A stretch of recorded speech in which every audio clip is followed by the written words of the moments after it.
부터 끝절까지를 제가 한 절, 성도님들 한 절 교독하겠습니다.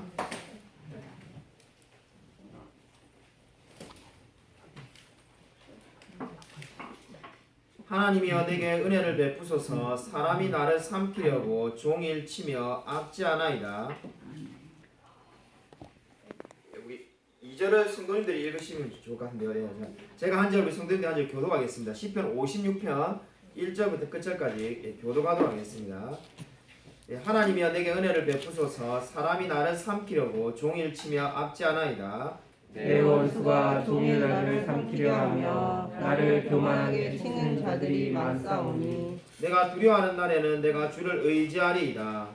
내가 하나님을 의지하고 그 말씀을 찬송하올지라. 내가 하나님을 의지하였은즉 두려워하지 아니하니 혈육을 가진 사람이 내게 어찌하리이까. 그들이 종일 내 말을 곡해하며 나를 치는 그들의 모든 생각은 사악이라.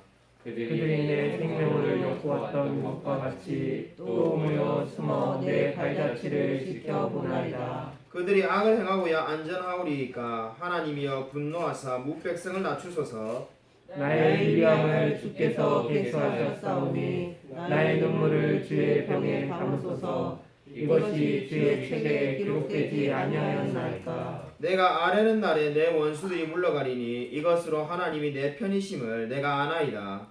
내가 하나님을 의지하여 그의 말씀을 찬송하며 여호와를 의지하여 그의 말씀을 찬송하리이다. 내가 하나님을 의지하였은즉 두려워하지 아니하리니 사람이 내게 어찌하리이까.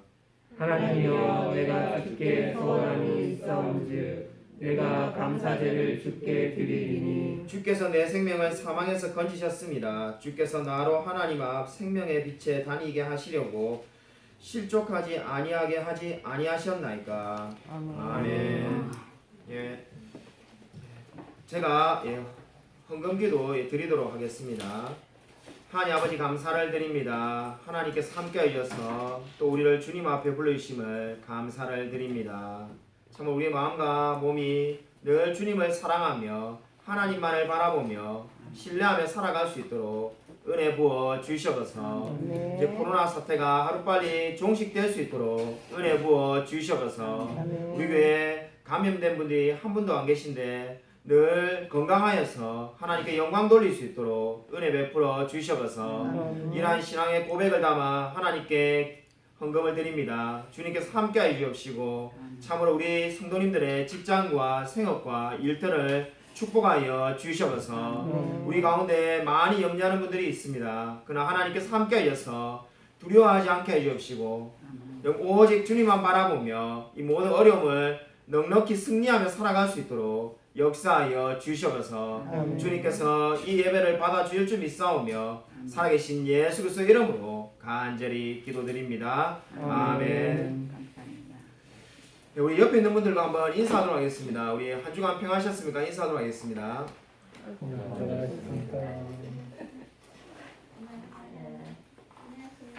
우리 지난주보다 더 많은 분들이 나오신 것 같습니다. 우리 아마 그래서 점점점 이제 아마 2부 예배도 점점 원래대로 이게 회복될 것 같습니다. 우리 주보를 참고해 주시기 바랍니다. 주보를 보시면은 이번 주부터 오늘 실수로 시간을 지금 잘못 하신 분은 없으신 것 같은데 오늘부터 주일 예배가 오전 9시 30분에 드립니다. 그리고 2부 예배는 11시에 드립니다.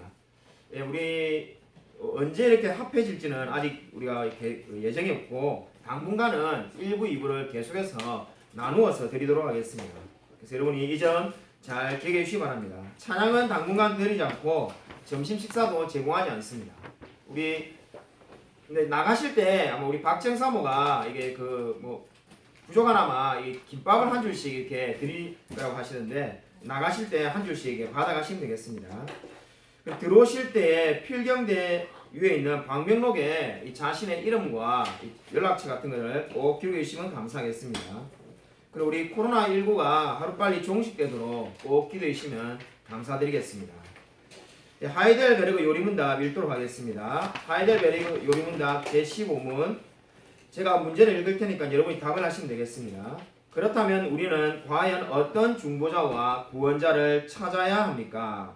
참 하나님이시고 의로운 분이시면서도 모든 피조물보다 더 능력이 있는 분, 즉 참 하나님이신 분을 찾아야 합니다. 아멘.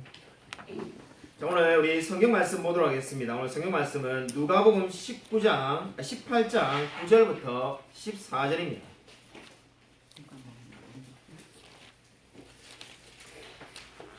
자, 예전에는 주로 이렇게 한 책을 정해서 강해를 했었는데 일단 당분간은 이렇게 다양하게 말씀을 전하도록 하겠습니다. 누가복음 18장 9절부터 14절입니다. 신약 성경 126쪽에 있습니다.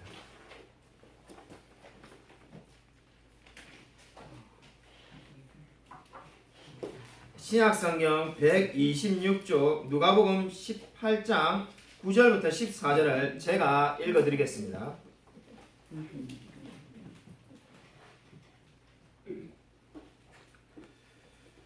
또 자기를 의롭다고 믿고 다른 사람을 멸시하는 자들에게 이 비유로 말씀하시되 두 사람이 기도하러 성전에 올라가니 하나는 바리새인이요 하나는 세리라. 바리새인은 서서 따로 기도하여 이르되 하나님이여 나는 다른 사람들 곧 토색 불의 간음을 하는 자들과 같지 아니하고 이 세리와도 같지 아니함을 감사하나이다. 나는 일회에 2번씩 금식하고 또 소득의 11조를 드리나이다 하고 세리는 멀리 서서 감히 눈을 들어 하늘을 쳐다보지도 못하고 다만 가슴을 치며 이르되 하나님이여 불쌍히 여기소서 나는 죄인이로소이다 하였느니라. 내가 이르노니 이에 저 바리새인이 아니고 이 사람이 의롭다 하심을 받고 그의 집으로 내려갔느니라. 무릇 자기를 높이는 자는 낮아지고 자기를 낮추는 자는 높아지리라 하시니라. 아멘. 오늘 설교 말씀 제목은 세상에서 가장 나쁜 사람을 위한 말씀이라는 제목입니다. 오늘 성경 말씀을 보시면은 두 사람이 성전에 올라가는 것으로 시작되고 있습니다. 한 사람은 바리새인이고 한 사람은 세리입니다. 바리새인의 기도를 보시면은 11절과 12절에 우리 개역 성경에는 나는이라는 말이 2번 등장하고 있습니다. 원어를 보면은 나는이라는 말이 무려 5번이나 나오고 있습니다. 왜 바리새인은 기도를 하는데 나는이란 말을 무려 5번이나 반복을 하고 있을까요? 이 질문에 대한 대답은 11절에서 찾아볼 수가 있습니다. 11절을 보시면은 바리새인은 서서 따로 기도하여라는 말씀이 있습니다. 그리고 이 바리새인은 서서 따로 기도하여라는 이 말씀을 문자 그대로 직역을 하면은 이렇게 됩니다. 바리새인은 서서 그 자신과 더불어 기도했다. 바리새인은 서서 그 자신과 더불어 기도했다는 말이 됩니다. 그러니까 나는이란 말을 5번 한 이유는 지금 바리새인은 자기를 위해서 지금 기도하고 있는 겁니다. 하나님에 대해서 말하는 것이 기도인데 하나님에 대해서 말을 하고 있는 것이 아니라 자기 자신에 대해서 이야기를 하고 있는 것이 지금 바리새인의 기도라고 성경은 말을 하고 있습니다.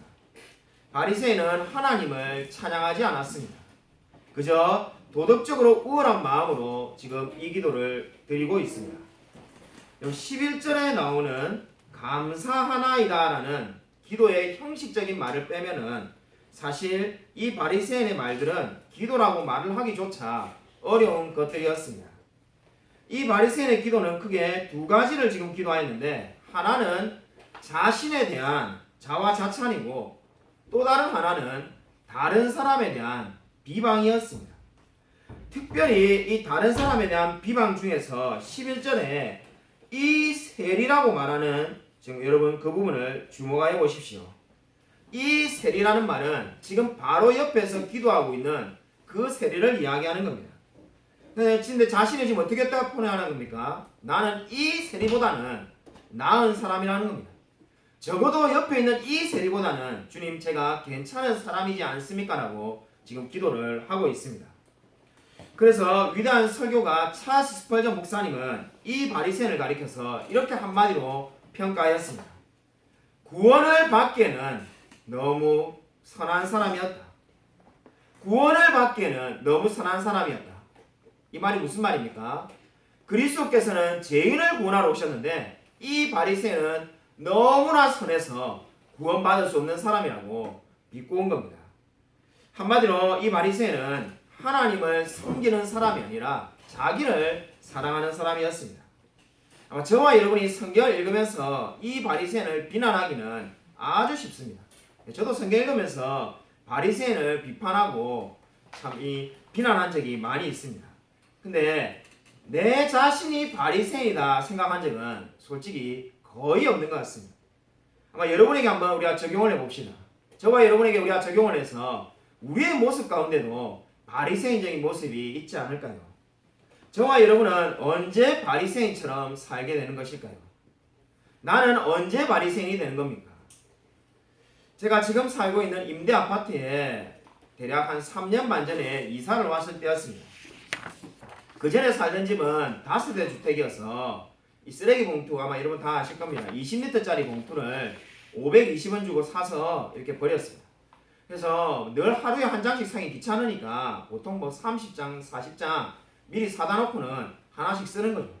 근데 아파트에 이사를 오니까는 그 기계 이름을 뭐라고 말해야 되는지 제가 잘 몰라가지고 여러분도 아마 다 마찬가지일 겁니다. 아파트 사시는 분들 이렇게 쓰레기 넣는 이게 통이 따로 있지 않습니까? 그죠? 기계로 카드를 딱 찍으면은 500원이 나가면서 그 쓰레기통이 쫙 열리는 거죠, 문이.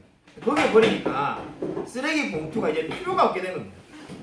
그래서 그냥 일반 그냥 봉지에 담아가지고 얼마든지 쓰레기를 그냥 그 카드에 찍어가지고 그 기계에다가 버리면 되는데 이제 이미 쓰레기 봉투는 제가 3, 40장 사다 놨지 않습니까? 그래서 어쩔 수 없이 울며 겨자 먹기로 쓰레기 봉투는 쓰레기 봉투대로 쓰면서 그 봉투를 또 그 기계 안에다 넣는 거죠. 그러니까 쓰레기 버릴 때마다 아이고 아까운 520원씩 손해보는구나 뭐 이런 생각이 드는 겁니다. 그래도 뭐 법이 그러니까 어떻게 하겠습니까? 근데 어느 날 이사 온 지 얼마 안 돼가지고 이제 또 그렇게 버리려고 가는데 제 앞에 버리던 어느 아저씨가 저처럼 그 520원짜리 20리터 봉투에 쓰레기를 담아가지고는 그냥 이 큰 쓰레기 기계 그 옆에다가 그 쓰레기 봉투를 놔두고 가는 거예요. 제가 아니 아저씨 그렇게 놔두고 가면 어떻게 합니까? 이거 카드를 찍어가지고 안에 넣어야지 하니까 자기가 이미 돈 쓰지 않았냐면서 내가 그냥 아무 하얀 봉투에 넣는 게 아니라 내가 지금 나라에 쓰는 종량제 봉투를 20리터짜리 돈 주고 사지 않았냐. 그러니까 자기 여기 놔두면은 알아서 치워주더라. 그래서 그 옆에 놔두고 가는 거야. 순간적으로 제가 이렇게 망설여지더라고요. 내가 여기를 넣을까. 근데 그 전날까지 제가 잘 넣었는데 넣으면 굉장히 막 손해본다는 느낌이 들어가지고 저도 그 옆에 살짝 놔두고 집에 갔습니다. 집에 가니까 솔직히 그 집에 가면서 돈 500원 벌었다는 느낌이 들어가지고 마음에 솔직히 좀 뿌듯한 마음이 들었습니다. 그 다음 날 아침이 되니까는 교회 출근하려고 보니까는 쓰레기가 원래 그 옆에 거의 없었는데 제가 버릴 때까지만 해도 그 아저씨랑 저랑 2개가 버렸었는데 10개가 이렇게 쌓여요. 그래서 사람들이 우리가 그렇게 써오니까 쓰레기 봉투, 종량제 봉투는 옆에 두는 것 같다 이렇게 생각해가지고 이게 그냥 다 10개가 종량제 봉투가 쌓여있는 겁니다. 그래서 제가 좀 뜨끔했는데 그날 저녁에 퇴근을 하고 가니까는 관리사무소에서 방송이 나오는 겁니다. 쓰레기 봉투를 거기 안 넣고 버린 사람들 다 넣으라고 그렇게 하면 안 됩니다 하면서 방송이 나오는데 마음에 살짝 찔림이 오려고 할 때 저도 모르게 마음에 이런 생각이 드는 거죠. 아니, 내가 제일 먼저 한 게 아닌데 저 아저씨 그 사람 이름 모르는 아저씨가 제일 먼저 시작해서 그 사람이 잘못된 거지 내 탓이 아니다. 이렇게 두둔하면서 넘어가는 제 자신을 보게 되었습니다. 설교 준비하면서 그때 그 사건이 자꾸 떠오르는데 그런 마음이 바리새인의 마음이 아닌가 하는 생각이 듭니다. 내가 잘못해서 버렸으면 내 탓이다. 내가 잘못했구나. 이렇게 돼야 되는데 그건 내 탓이 아니다. 그것은 그 아저씨 내보다 먼저 한 사람이 잘못이다. 나는 그냥 따라했을 뿐이다. 이렇게 말하는 것이 바리새인의 태도가 아닌가 하는 생각을 가지게 됩니다. 이런 바리새인의 태도가 뭡니까? 그 모든 잘못을 나의 잘못이다. 나는 죄인입니다 라고 고백하지 않고 다른 사람 탓을 하는 것이 바리새인적인 삶입니다. 분명히 내가 죄를 지었는데 이것은 내 죄입니다. 이렇게 말을 해야 되는데 다른 사람들도 다 하지 않느냐. 나는 그냥 따라했을 뿐이다 라고 말하는 그러한 삶의 태도가 바로 오늘 바리새인의 마음이라고 말할 수가 있겠습니다. 여러분 오늘 바리새인은 어떻게 했습니까?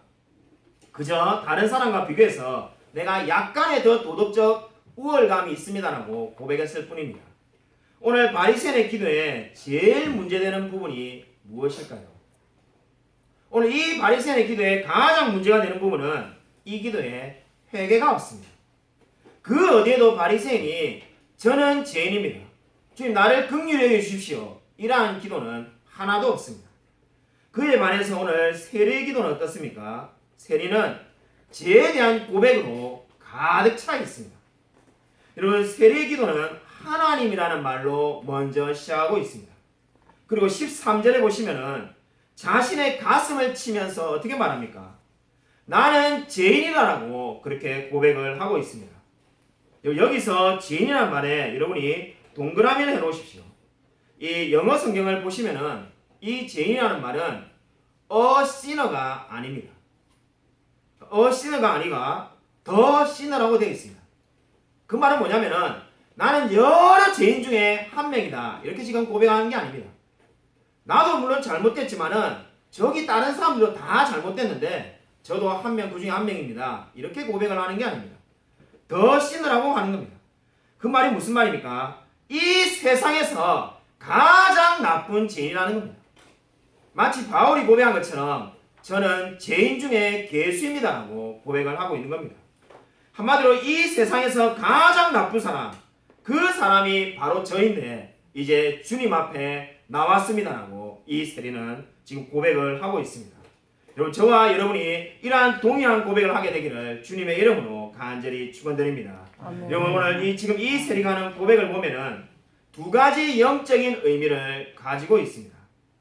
저와 여러분에게 두 가지 영적인 의미를 주는데, 나는 죄인입니다라는 말은 두 가지 의미가 있습니다. 첫 번째가 자기의 죄를 아는 것은 올바른 행동으로 자신을 인도한다는 겁니다. 자신이 죄인이라는 것을 세리는 알았습니다. 그렇기 때문에 이 세리는 내가 다른 사람보다 조금 낫다라고 고백하지 않고 세상에서 가장 나쁜 사람이라고 고백을 하였습니다. 정말로 당시에 세리보다 더 나쁜 사람이 한 명도 없었겠습니까? 그렇지 않았을 겁니다. 세리보다 나쁜 사람이 왜 없겠습니까? 그러나 이 세리는 다른 사람과 비교해서 자신의 영적인 위치를 정하는 것이 아니라 거룩하신 하나님 앞에서 자신을 돌아볼 때 나는 가장 나쁜 사람입니다라고 고백을 하게 된 겁니다. 한마디로 이 세리는 이제 믿음이 생기니까 어떻게 된 겁니까? 관점이 바뀌어서 다른 사람과 자신을 비교하는 것이 아니라 하나님 앞에서 내가 어떠한 처지에 놓여 있는지를 이제 보게 된 겁니다. 바로 그때 이 세리는 나는 죄인입니다라고 고백할 수밖에 없었습니다. 여러분, 누가복음을 쓴 사람은 누가라고 잘 알려져 있습니다. 의사라고 우리가 잘 알고 있죠. 그런데 전설에 따르면은, 이 전설입니다. 전설에 따르면은 이 누가는 의사이자 예술가였다고 합니다. 그래서 이 누가는 집에다가 늘 그림을 하나 걸어두었다고 합니다. 그리고 그 그림이 바로 오늘 성경 말씀에 나오는 자신을 죄인이라고 고백한 이 세리가 주님 앞에 나오는 그 그림을 그려두었다고 합니다. 그래서 그렇게 걸어두은 이유가 뭔가? 이 전설에 따르면은 누가는 자신도 이 세리와 똑같은 세상에서 가장 나쁜 사람이라는 것을 결코 잊지 않기 위해서 그렇게 그 그림을 걸어두었다고 합니다. 여러분, 물론 우리가 이게 전설이기 때문에 그것이 진짜인지 아닌지 판단할 수 있는 근거는 없습니다. 그러나 이 전에 내려온 이야기에 따르면은 누가는 바로 이 세리와 같은 마음으로 나는 주님 앞에 늘 죄인이라는 마음으로 살았다는 것을 알 수가 있습니다. 그래서 어떤 주석가는 이 세리의 고백을 거룩한 편지라고 불렀습니다. 그러니까 자신이 죄인이라고 고백하는 이것을 거룩한 편지라는 거죠. 세상 사람들은 아마 이해할 수 없을 겁니다. 내가 훌륭한 사람이라고 말해야 그것이 좋은 이야기가 되지, 어떻게 내가 죄인이라고 말하는 것이 거룩한 편지일 수가 있느냐, 이렇게 생각하는지도 모릅니다. 그러나 영적으로 보면은 이 세리의 고백이야말로 거룩한 편지라고 말할 수가 있겠습니다. 그 이유가 무엇입니까? 한 영혼이 자기 자신을 스스로 죄인이라고 고백하는 것보다 더 영적으로 아름다운 순간은 결코 없다는 겁니다. 몇 주 전에 저의 지인 목사님 중에 한 분이 제게 전화를 주셨습니다. 다른 교회 권사님인데 자신의 그 목회하시는 우리 지인 목사님 교회에 매일 새벽 기도를 나오시는 분이 있으시다는 겁니다. 근데 어느 날 그분이 상담을 하시고 싶다고 해가지고 상담을 하게 되었다는 겁니다. 새벽 기도를 마치고 상담을 하는데 그 권사님이 자기가 교회를 옮기고 싶다면서 지금 교회 옮길 교회를 찾아다닌다는 거예요. 그래서 이 우리 제 친구 지인 목사님이 그 교회에 무슨 문제가 있습니까? 이러니까 우리 교회 뭐 목사님 아무 문제가 없다면서 뭐 돈에 대한 비리가 있는 것도 아니고 무슨 뭐 여자 문제가 있는 것도 아니고 깨끗하신 분이라는 거예요. 그런데 왜 교회를 옮기려고 합니까? 라고 하니까 그 권사님께서 우리 목사님은 설교를 늘 거듭남과 회개밖에 이야기하지 않는다라면서 원망을 했다는 겁니다. 제 친구 목사님께서 어떻게 대답해 줘야 될지 몰라가지고 그냥 뭐 두리뭉실하게 이야기를 하다가 이야기를 이렇게 마쳤다고 합니다. 그러면서 그분이 제게 이렇게 물었습니다. 만약에 김성실 목사가 똑같은 질문을 받았다면 뭐라고 대답을 했을 것 같냐라고 그렇게 물었습니다. 제가 조금도 망설이지 않고 제가 이렇게 대답을 했습니다. 그 목사님이야말로 가장 훌륭한 목사님이지 않겠습니까? 똑같은 한 주제를 가지고 우리가 같은 목사니까 설교를 해봐서 알지 않습니까? 거듭남이나 회개나 아니면 또 다른 어떠한 주제든지 간에 한 주제를 가지고 1년을 설교할 수 있는 사람이 그렇게 많지 않습니다. 저도 그죠, 이번 주에는 이 설교하고 있고 다음 주에 되면 또 다른 주제로 설교하고 지난주에도 다른 주제로 설교했습니다.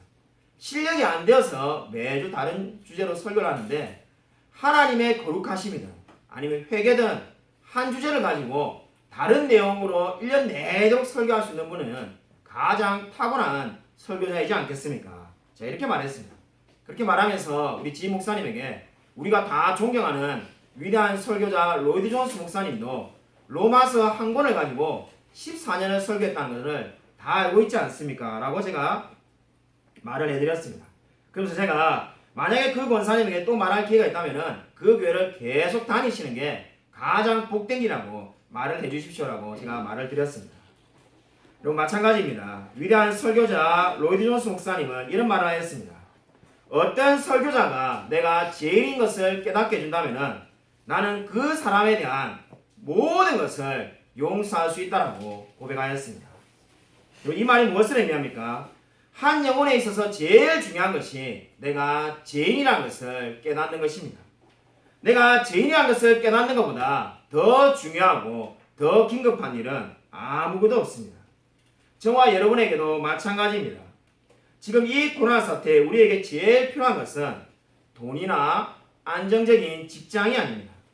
내가 죄인이라는 것을 아는 겁니다. 사회리는 지금 자신이 죄인이라는 것을 깨달은 사람이었습니다.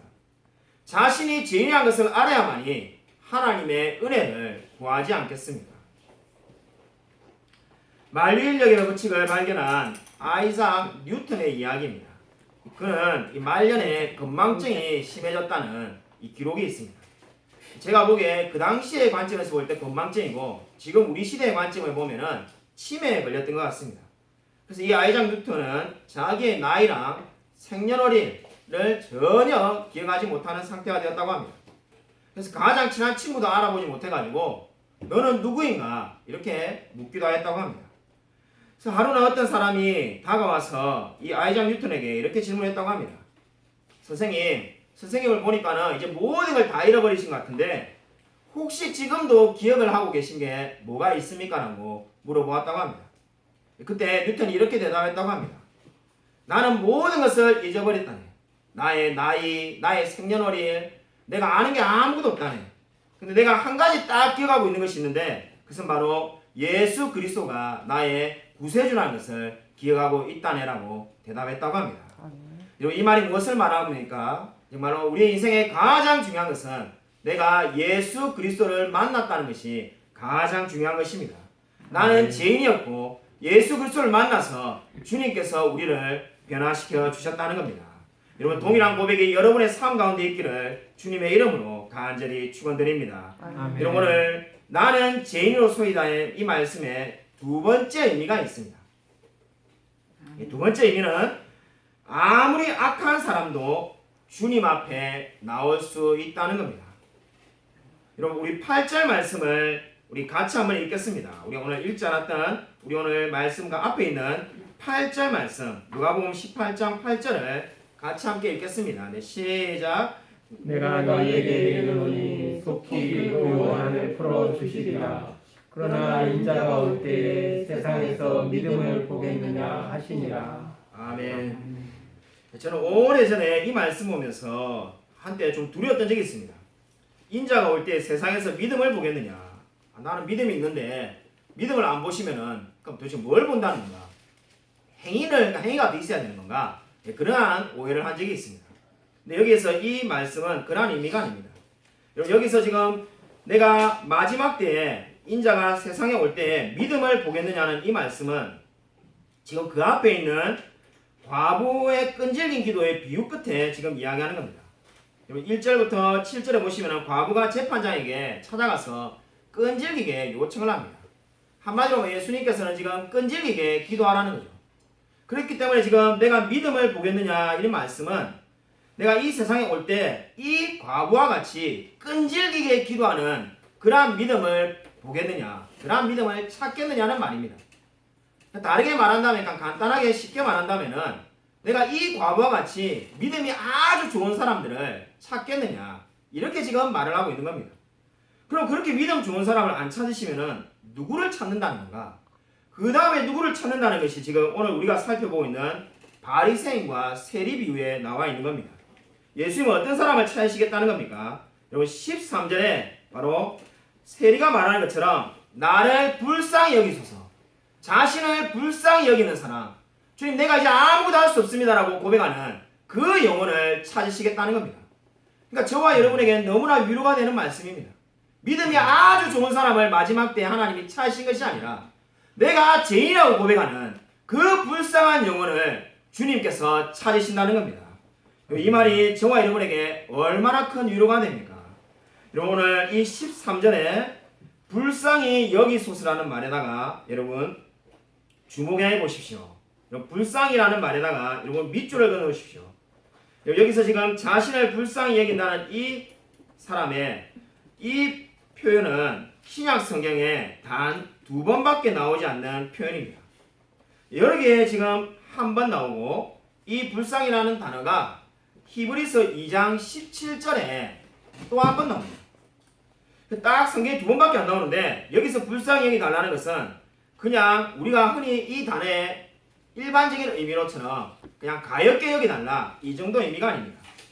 이 말에는 헬라어 원문을 보면은 피의 제사를 드려서 제사함을 받는다는 의미가 포함되어 있습니다. 그러니까 마치 우리가 거지가 길에 가면 가끔 만날 수 있는 노숙자가 아이고 우리 선생님 돈 1,000원 주십시오. 제 좀 불쌍히 해주세요. 이렇게 말하는 거와 똑같은 의미로 여러분이 생각해서는 안 된다는 겁니다. 여기서 지금 불쌍히 달라는 거는 그냥 내 어려운 처지에 있으니까 좀 도와달라 이 정도의 의미가 아니라 여기에 뭐가 포함되어 있다는 겁니까? 이 불쌍이라는 말에는 피의 제사를 드려서 제사함을 받는다. 우리가 교리적으로 말해서 속죄의 의미, 대속의 의미가 여기에 포함되어 있다는 겁니다. 그러므로 세리는 지금 자기가 힘드니까는 저 좀 도와주세요 이 정도로 말을 하는 것이 아니라 저는 예수 그리스도께서 나를 위해 죽으신 것을 알고 있습니다. 주님 이 죄인을 불쌍히 여겨 주시옵소서. 지금 이렇게 고백을 하고 있는 겁니다. 그러므로 이 세리는 이 놀라운 구속의 교리를 다 알고 있었습니다. 그리고 그것을 믿기 때문에 주님 앞에 나와서 나 같은 죄인을 구원하여 달라고 예수 그리스도께 나아가고 있는 겁니다. 한마디로 이 세리는 자신의 의는 없고 이제 오직 그리스도의 의만을 바라보며 주님 앞에 나온 겁니다. 그렇기 때문에 여러분 동일한 고백이 저와 여러분에게 있기를 주님의 이름으로 간절히 축원드립니다. 여러분 저와 여러분이 바로 이렇게 불쌍히 여겨달라는 그 마음을 가지고 그 믿음을 가지고 구원을 받은 것입니다. 여러분 14절을 보십시오. 14절을 보시면은 의롭다 하심을 받고라고 되어 있습니다. 그 불쌍히 여겨달라는 이 세리의 고백에 대해서 예수 그리스도께서 어떻게 은혜를 베푸셨습니까? 의롭게 하셨다라고 그렇게 지금 말씀을 하고 있습니다. 여러분 이 세상에 누가 감히 저와 여러분에게 당신은 오늘부터 죄가 없습니다라고 말을 해줄 수가 있겠습니까? 그렇게 말해줄 수 있는 사람 아무도 없습니다. 저와 여러분에게 오늘부터 당신은 아무 죄가 없습니다 이렇게 말해줄 수 있는 사람이 누가 있겠습니까? 그런데 지금 바로 이 세리는 의롭다 하심을 받았다는 겁니다.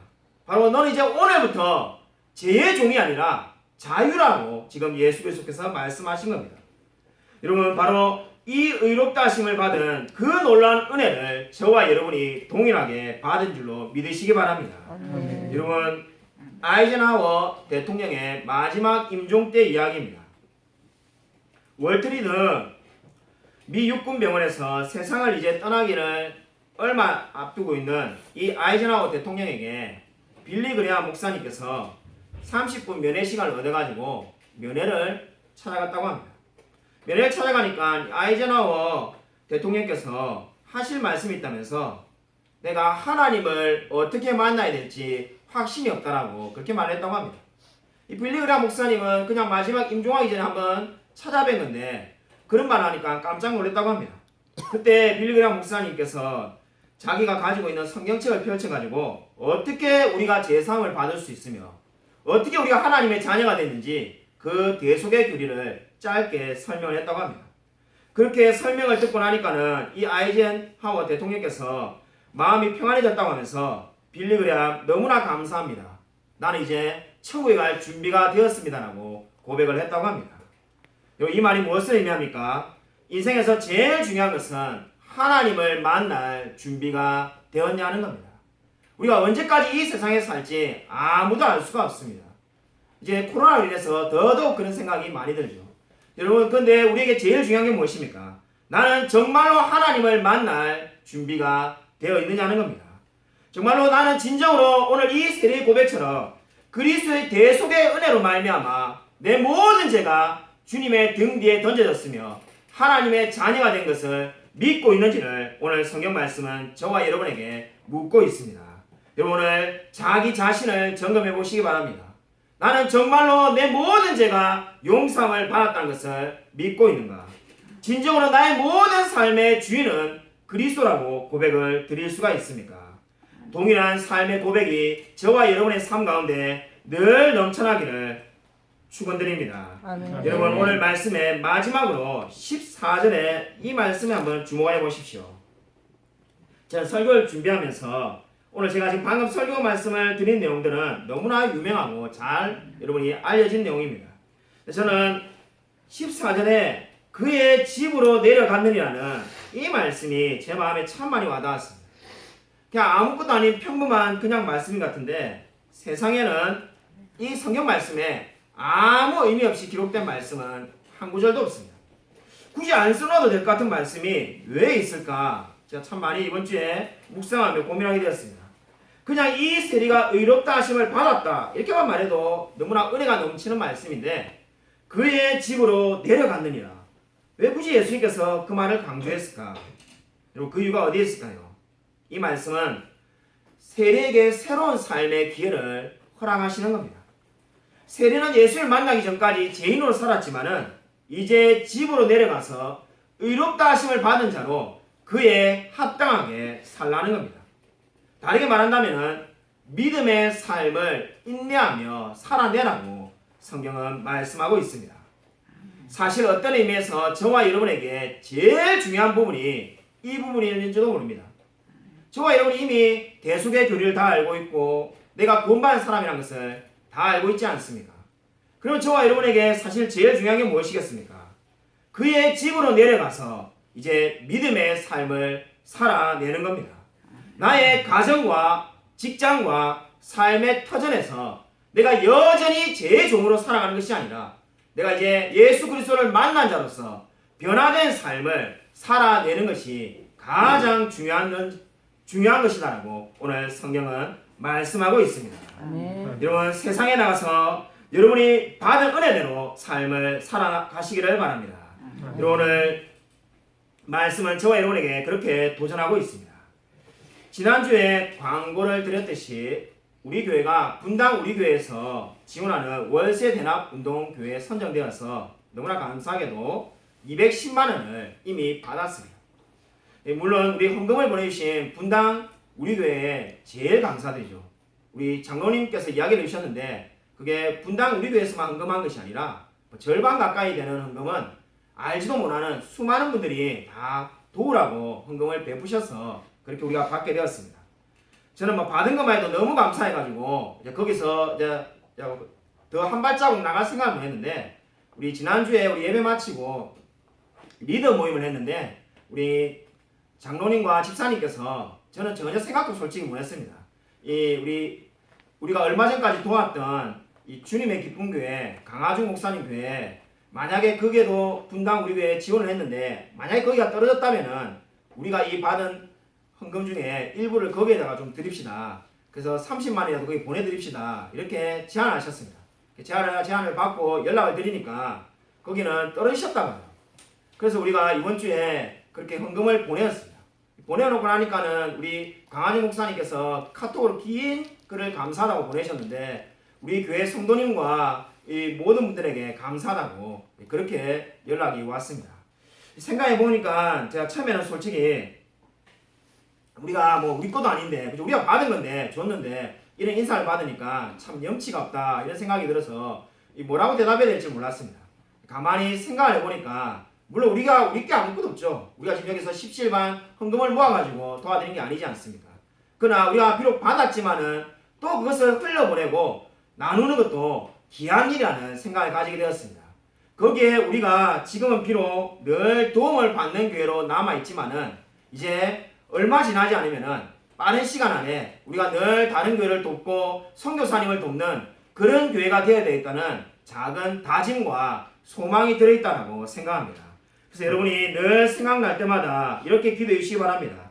지금은 비록 우리가 조그마한 교회지만은 수많은 교회와 선교사님과 이웃을 돕는 교회가 될 수 있게 달라고 기도해 주시기를 바랍니다. 아멘. 하나님께서 반드시 기도한 대로 이루어 주실 줄로 믿습니다. 아멘. 여러분, 오늘 성경 말씀에 그의 집으로 내려갔느니라는 이 말씀의 또 다른 의미의 한 가지는 하나님께서 저와 여러분의 형편을 다 아신다는 겁니다.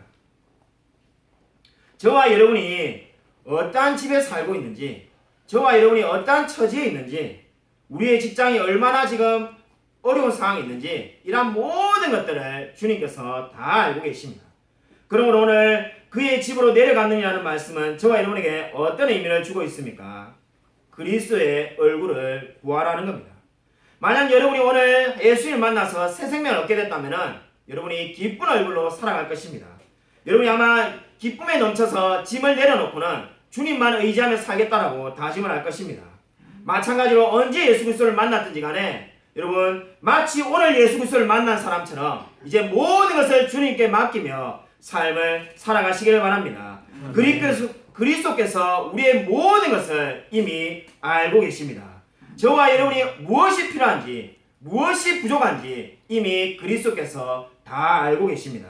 그분과 동행하며 삶을 살아가시기를 바랍니다. 아멘. 아무쪼록 오직 내가 비록 죄인 되었지만은 그리스도의 은혜로 의롭다 하심을 입은 사람이 된 것을 믿고 늘 삶에서 그리스도를 닮아가며 살아가는 저와 우리 모든 성도님이 되시기를 주님의 이름으로 간절히 축원드립니다. 아멘. 이 시간에 우리 한번 묵상 기도하겠습니다. 우리가 늘 통성으로 기도했는데 통성으로 기도하면은 아직은 좀 위험하니까는 우리 1분간 말씀을 생각하면서 정말 나는 죄인으로서라는 이 세례의 고백이 우리 가운데 늘 넘쳐날 수 있게 달라고, 나의 나된 것은 오직 하나님의 은혜이며 내 모든 욕망과 정욕은 십자가에 못 박으며 내가 날마다 그리스도와 중노라는 그러한 고백이 넘쳐날 수 있게 달라고, 그래서 내가 정말 이 세상의 변화 때문에 두려워하는 것이 아니라 하나님을 의지함으로써 기쁨이 넘쳐나며 소망을 가지며 살아갈 수 있게 달라고 이 시간 우리 한번 1, 2분간 묵상으로 기도하겠습니다.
하나님 아버지 감사를 드립니다. 오늘 정말 세리가 나를 불쌍히 달라고 말하면서 그리스도의 대속의 은혜를 잊고자 했던 것처럼 우리가 오직 하나님의 은혜가 아니면 살아갈 수 없는 존재임을 늘 기억하며 살아갈 수 있도록 역사하여 주시옵소서.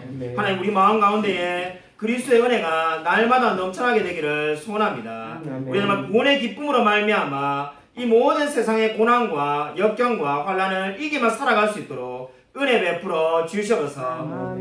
참으로 우리 마음 가운데에 정말 늘 주님 의지하며 살아갈 수 있게 되어지기를 소원합니다. 우리가 정말 은혜 받은 자로서 날마다 믿음의 삶을 살아낼 수 있도록 하나님께서 도와주시옵소서. 특별히 아직까지 코로나19로 우리가 많은 분들이 힘들어하고 있습니다. 참으로 전염병에 한 분도 우리 교회 성도님들이 걸리지 않도록 은혜 내려 주시옵소서. 만화업계는 여러분들이 우리 성도님들이 경제적으로 어려움을 겪고 있습니다. 하나님께서 함께 하셔서 그 모든 어려움 주님께서 아시오니 축복하여 주시옵소서. 참으로 우리가 이 모든 어려움을 다 이겨내고 정말 주님과 늘 함께 동행하며 살아갈 수 있도록 역사하여 주시옵소서. 하나님께서 우리의 삶 가운데 늘 함께하여 주실 줄 믿사오며 살아계신 예수 그리스도 이름으로 간절히 기도드립니다. 아멘. 이제는 주 예수 그리스도의 은혜와 하나님의 사랑과 성령의 교통하심이 내가 죄인됨을 알고 오직 하나님의 은혜가 아니면 살아갈 수 없는 자임을 알고 날마다 주님의 은혜를 갈망하며 늘 기도함으로써 정말 모든 이 세상에서의 삶에서 믿음의 삶을 살아가고자 하는 저와 우리 모든 성도들 머리 위에 지금부터 영원토록 함께 있을지어다.